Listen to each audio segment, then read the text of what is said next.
أمير المؤمنين ارجع للآيات. فتلقى آدم من ربه علي، إني جاعلك للناس إماما علي، ثم لتسألن يومئذ عن النعيم علي، إنما يريد الله ليذهب عنكم الرجس أهل البيت ويطهركم تطهيرا علي.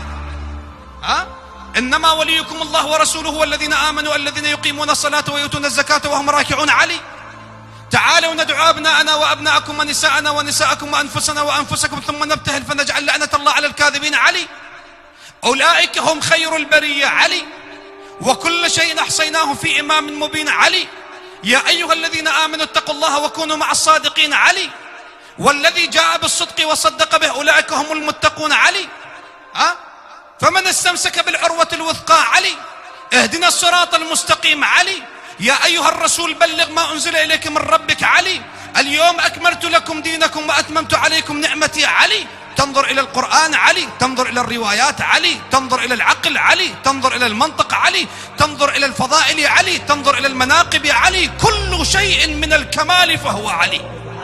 الناس حبك يا علي مفروض على الناس، حبك يا علي علاد رب العرش علاد غصبا على أعداء.